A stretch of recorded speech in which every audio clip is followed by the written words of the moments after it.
umaga ulit. Mga kapatid, ngayon ay magbibigay ako ng konting lecture how to stop smoking. Bakit ba ay pagkaraming mga sakit ang dala-dala ng paninigarilyo?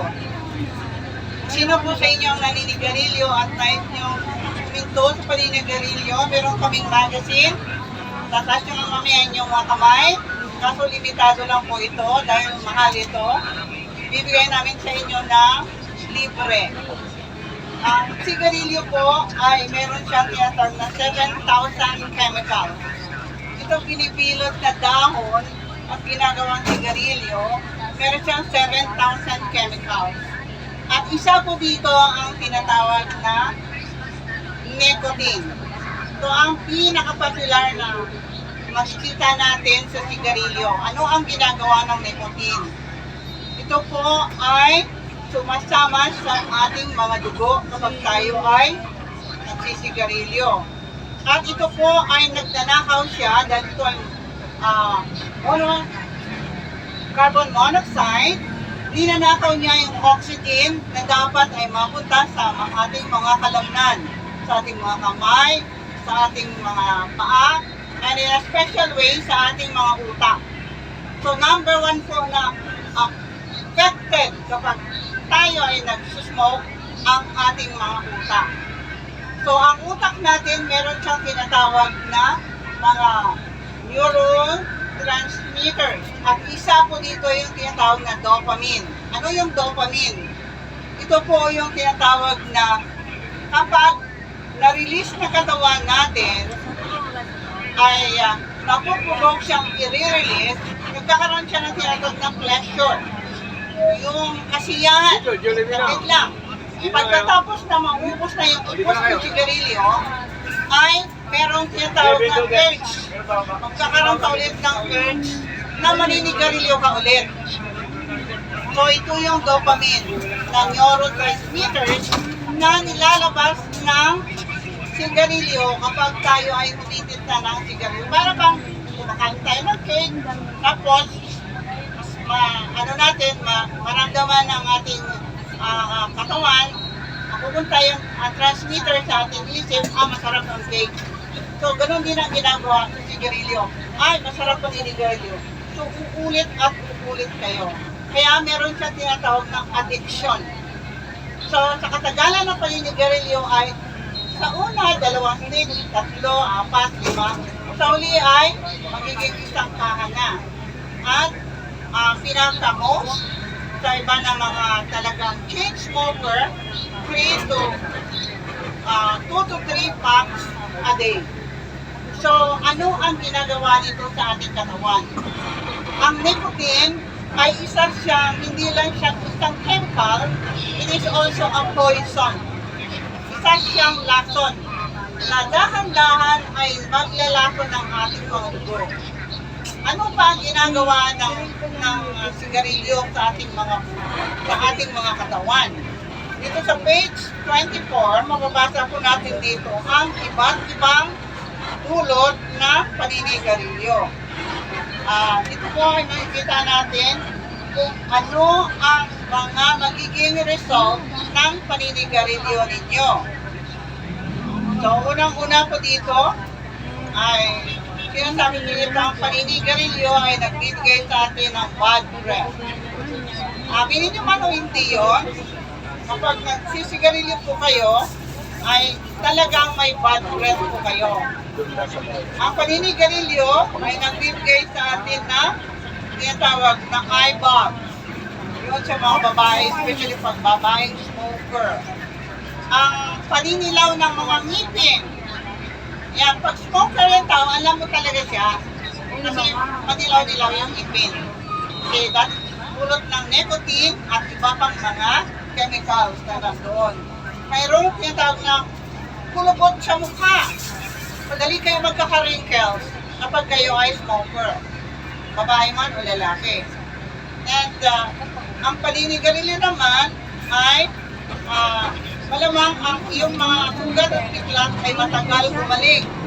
May mga wounds kayo, mga scar nila, matagal bumalik. Cancer sa balat. merong tinatawag na cancer of the skin caused by smoking. At ang mukha ng mga naninigarilyo ay marami siyang haggard. Diba? Kasi madami ng chemicals na yun, imagine 7,000 chemicals ang nandoon. Tapos, ang gagawin niya sa mukha mo, i-haggard niya yung mukha mo. At sa mga babae naman, marurupok na mga kuko.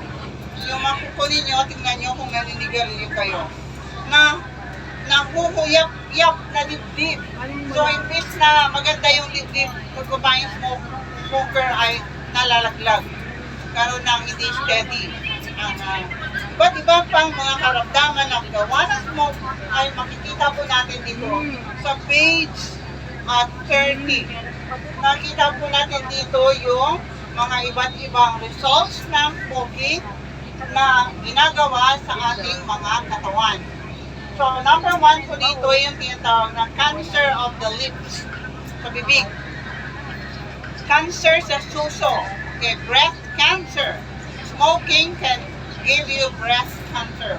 Premature birth, kapag naninigarilyo ang mother, sa panahon na siya ay nagbubukit, ito ay nakapagbigay ng danger sa mga fetus habang sila ay lumalaki, and minsan ito ay nagkakaroon ng pinakamatindi na tinatawag na stillbirth, death upon delivery. Pero sa mga lalaki naman, alam niyo, smoking is not a smart thing. Magbibigay sa inyo ng impotence. Ang inyong mga pagkalalaki ay ma-affected kapag kayo ay smoker. Pwede rin kayo magkaroon ng stroke dahil ang daluyan ng inyong mga gut ay sumisiksik ang nicotine doon at inaharang ang mga oxygen na dapat ay magagamit sa isang particular na lugar, lalo sa ating brain, ay ninanakaw ng sigarilyo or nicotine. Meron din cancer of the neck or throat cancer. Gangrene, yung mga sugat na hindi na gumagaling. Emphysema sa ating mga lungs. Cancer sa bibig at lung cancer.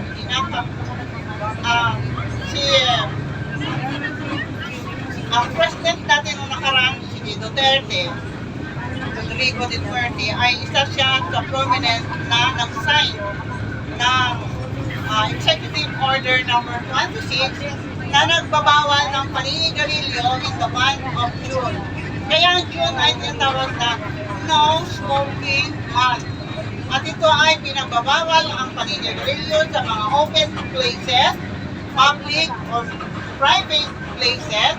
Ganon din ang pagbebenta ng mga sigarilyo sa mga minors na mga kabataan. At may katamtamang parusa po ito, 500 to 10,000 pesos na multa. Kaso yung ating pamahalaan ay parang hindi masyado magating dito sa smoking man. Si Pangulong Duterte kasi, dati ay chain smoker siya at siya ay nagkaroon ng tinatawag na burger disease. Ano yung burger disease? Affected ang isang part ng iyong paa, mahirapan ka lumakad. Kasi ang kuya ko may burger disease siya. 020 meron, barangay. Pero hindi pa rin nangibalik yung kanyang normal na paglilakad. So ang paninigarilyo ay talagang napakaraming mga sakit na itutulog sa atin. Hindi lang po sa baga, circulatory system, related po siya sa may mga high blood, at ganoon din sa mga may sakit sa bato. So itong magazine na po, na ito ay ibibigay ko sa libre ng libre. Dahil mahal ko ito, sa unang tatlo na magtataas na gusto niyang bibigyan siya. Ito po yung nais magkaroon ng libre na smoke, no smoking, anti-smoking. Paano titigilan ang paninigarilyo? So kung may mga kamag-anak kayo, kung hindi kayo smoker, may kamag-anak kayo na nais niyong iligtas doon sa hazards of smoking, pwede rin po bibigay namin sa inyo ito. So, magkaroon ng magazine na ito, How to Stop Smoking. Libre po. Libre po namin ibibigay ito sa nais kung magtaas ng kaniyang kamay or may mabibigyan kayo ng mga naninigarilyo na member of your family. Alam niyo kung bakit? Ang second-hand smoke, ito yung smoke na hindi galing sa ninigarilyo, nalanghap nyo lang yung smoke na yun sa isang taong nanigarilyo, mas doble ang hazards.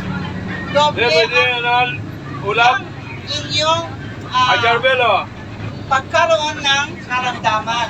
Kasi walang filter yon at yun ay freely nalalanghap mo mula sa isang nagsismoke. Kaya kawawa yung mga kabataan, mga babae, lalo yung mga buntis na makakalanghap ng sigarilyo at magkaroon ng iba't ibang karamdaman na maaaring dulot nito. Yes. So, kung meron po, meron ba dyan sa likod?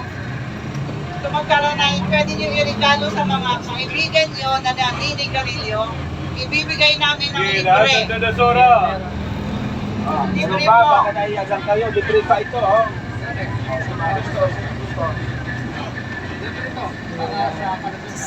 Oh, lahat ng dadasora. Bro, dito ka Meron naman. pang dalawang copy na lang ang News. Yan. Sino pa? Pwede po ibigay na gift. libre po at ibibigay namin sa inyo. So, maraming salamat po at sana ay nakatulong sa inyong mga kaibigan o sa inyo mismo ang pagbasa ng magazine na yan at matitigil na rin talaga ang paninigarilyo. Maraming salamat po. Nais namin na kayo ay magkaroon ng isang malusog na kalusugan at maayos na pangatawan habang tayo ay nag-aantay sa pagdating ng ating Panginoon. Ayan. Thank you and God bless.